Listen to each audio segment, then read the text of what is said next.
to another Menu Monday. Lovely to have you. I have been looking for recipes that are on the simpler side.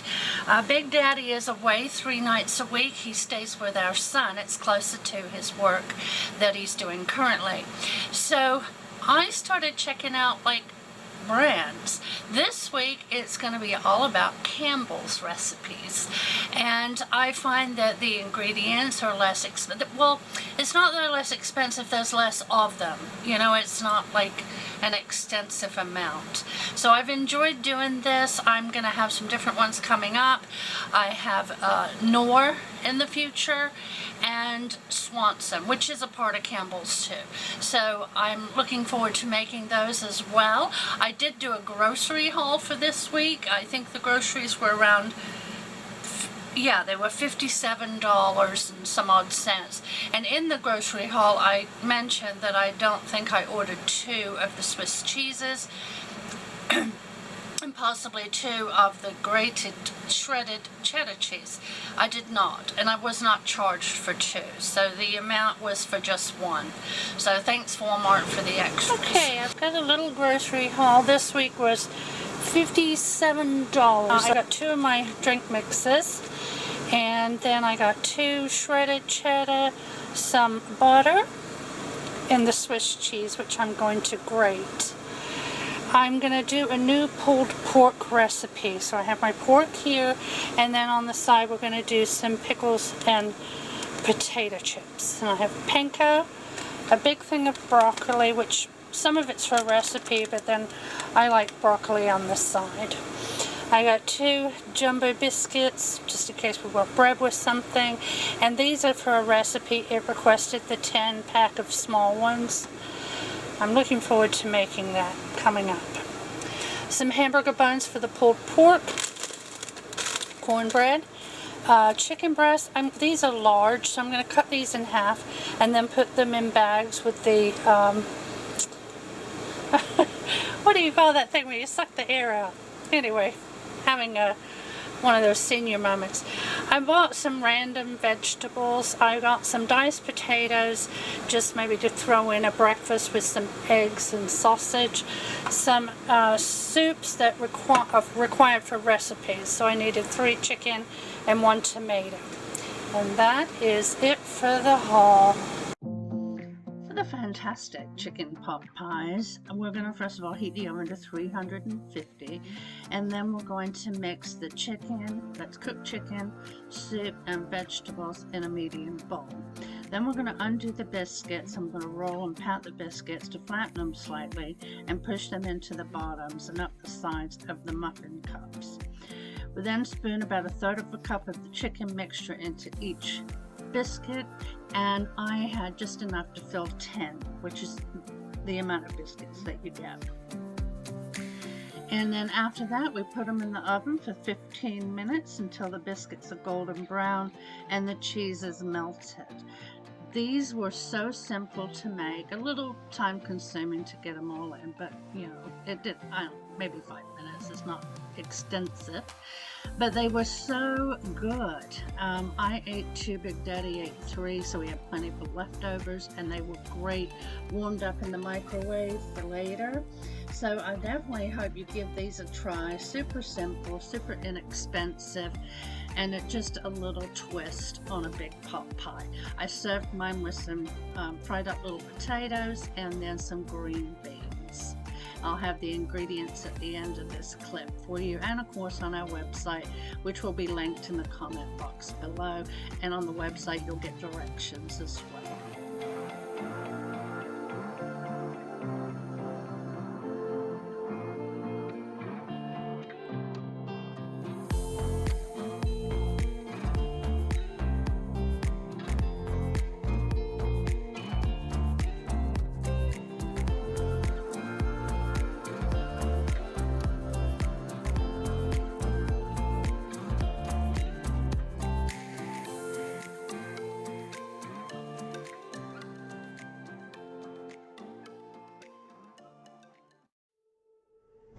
Today we're going to make a chicken Cordon Bleu casserole. Now that's how you say it in England. Apparently over here in the US you say chicken Cordon Bleu. So either way you pronounce it, I'm going to start with the vegetables. And my broccoli is frozen, so I'm going to go ahead and put that in the microwave for a couple minutes just to get it unfrozen.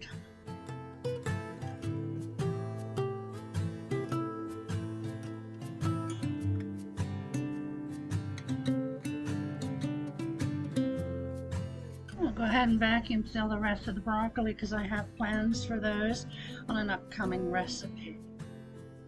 Back in the freezer they'll go.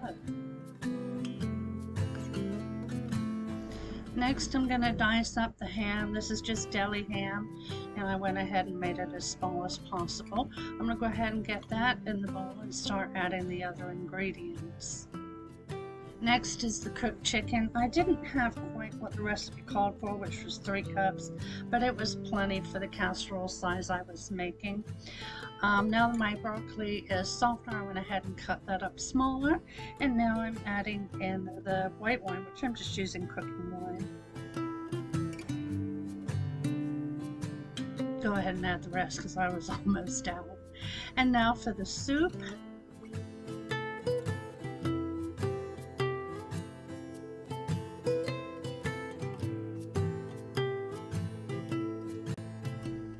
I've been buying block cheese when I can. I do find that it's cheaper, and I just go ahead and shred it up. I'm going to go ahead and shred the whole thing, even though this only calls for, let's see, I think it's a cup.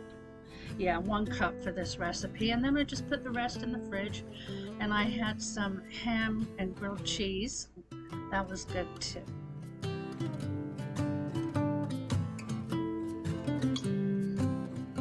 Now we're going to add the cheese in here, and we're going to give everything a good mix. I did go ahead and spray the casserole dish with some non-stick cooking spray, and after I get all this mixed together, I'm going to put that in the casserole dish.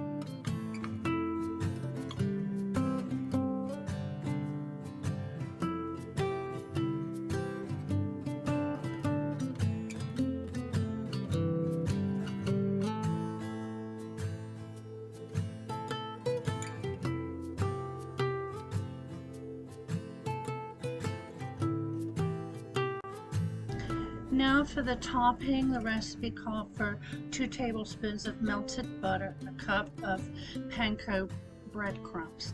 I found that a cup was too much for my casserole. I probably would go with a 1/2 cup next time with the 2 tablespoons of butter. And then if you need more, you can always make more. After that comes out, we get that mixed up. We're going to go ahead and sprinkle that on top of the casserole. Now I like Ritz with melted butter, crushed up Ritz with melted butter, and I think I would do that next time. I'm not a big fan of the panko. I mean, it was fine. I did Italian, not plain, so I had a little flavor on it. But I really do like the Ritz on top of any casserole. It's very good if you want to try that. And then we pop this in the oven for 30 minutes until the panko mixture is brown and the chicken mixture is hot. You could tell because it was all bubbly and lovely. It was absolutely a delicious casserole. Definitely be making it again. I paired mine with some mashed potatoes, and I wanted some extra veg, so I did peas. And here are your ingredients. I hope you give it a try. It was very good.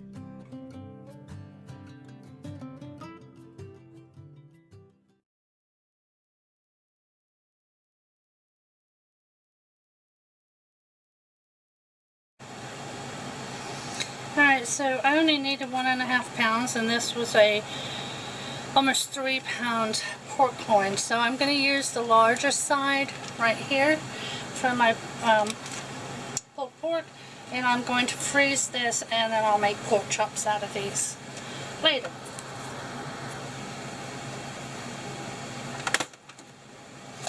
In the freezer they go. Where it goes.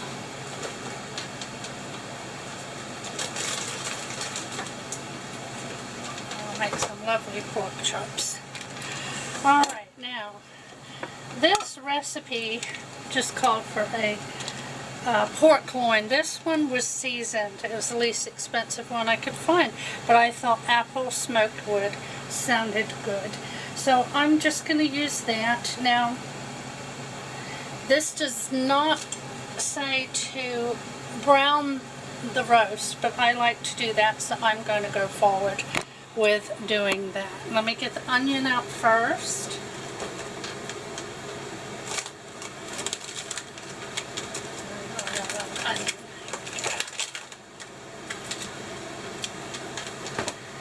I use half of this. Put the other half back. Since I got the vacuum sealer out anywho.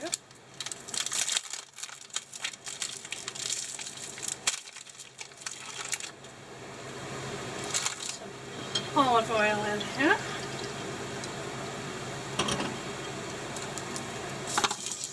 Alright. Cut this in half as directed. Lengthwise.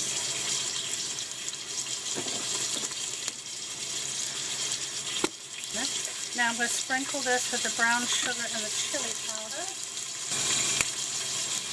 I can't find my brown sugar, so I'm just going to do chili powder.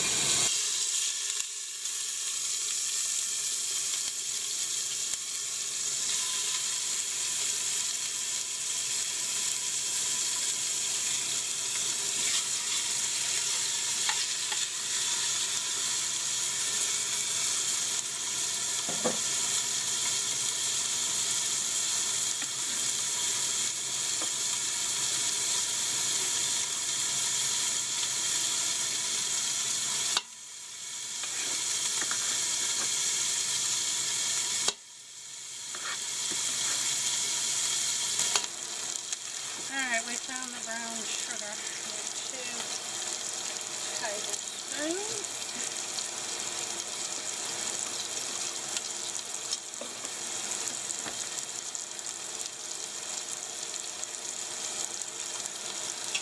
Put 1 on each table.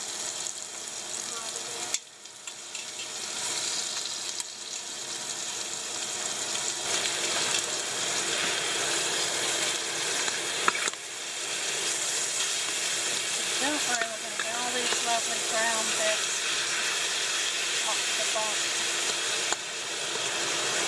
There's our onion.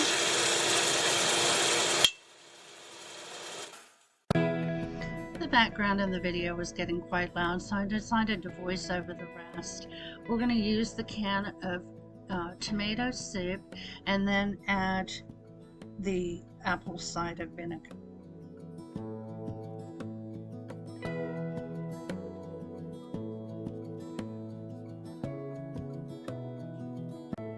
We'll give this a quick whisk, and now we want to get all the brown bits off the bottom of the Instant Pot, otherwise you'll get a burn notice. So what we're going to do is we're going to add the tomato sauce and the apple cider vinegar, and then take a wooden spoon and just remove all the brown bits on the bottom.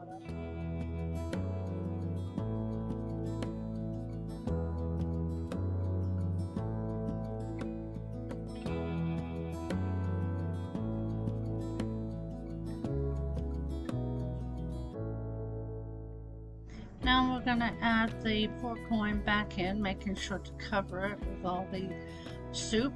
We're going to set this to pressure cook on high pressure for 50 minutes. It takes about 15 minutes to come to pressure, and then once it's done you want to do a 15-minute natural release and then remove the remaining pressure. Going to remove the pork to the cutting board and then put the Instant Pot on saute. I used medium, and that will thicken up the juice in the Instant Pot. While that's doing its thing, we're going to go ahead and shred the pork.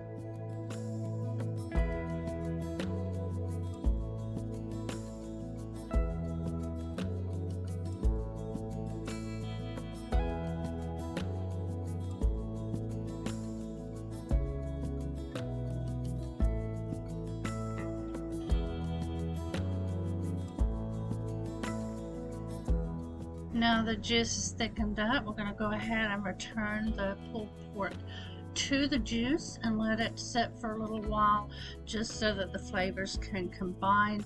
And while that happens, I'm going to go ahead and toast some hamburger buns. This was an absolutely delicious pulled pork. I mean, I've done lots of different recipes, but this was very simple.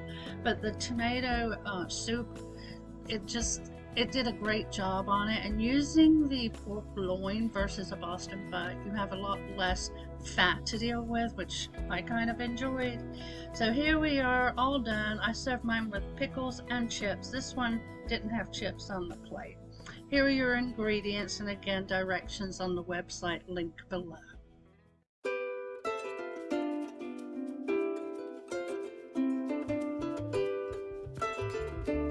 So for our chicken crunch recipe, the first thing I'm going to do is cut these chicken breasts in half to make them go further and keep them thinner so they'll cook quicker.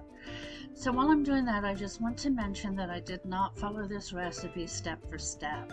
I did make a couple of changes, but I'm going to put the original recipe on the website along with the original ingredients. But I did not have any milk. I can make milk. I have powdered milk. We don't use like regular milk. However, it said to dilute the chicken mixture and with milk, and then to make a gravy afterwards with the remaining milk. However, when I do Ritz chicken, which I have shown on the channel before, it takes mayonnaise. You dip the chicken in the mayonnaise and then you put it in with the Ritz crumbles, and it's a thick consistency, the mayonnaise. So I decided not to dilute my chicken soup and to use it as is. It came out absolutely fantastic. I'm definitely making this again, and I know Big Daddy's gonna love it when he tries it. He was not home last night to eat this, but I know it's something he will enjoy.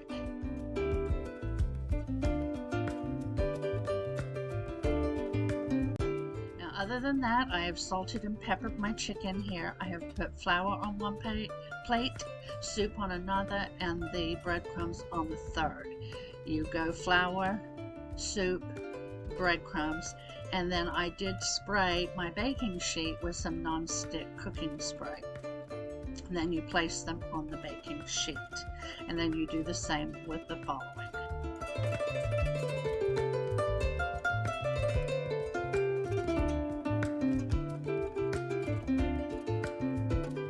We're now going to drizzle this with some melted butter and place it in a 375-degree oven for 30 minutes. Like I said, this was absolutely fantastic. Here's my finished plate. I paired it with some macaroni and cheese and some carrots, and here's your ingredients coming up. I hope you give it a try. It was fantastic. Well, I hope you enjoyed these Campbell's recipes. There's more on their website. The links that I'm putting on the website will take you to the Campbell's page and give you the directions and ingredients, and then you can look up some of their other recipes too. I'm sure I'm going to get to them sooner or later. And next week, like I said, I'm going to be using some Knorr recipes, so join me next Monday for another Menu Monday. I'll see y'all then. Love y'all. Bye-bye.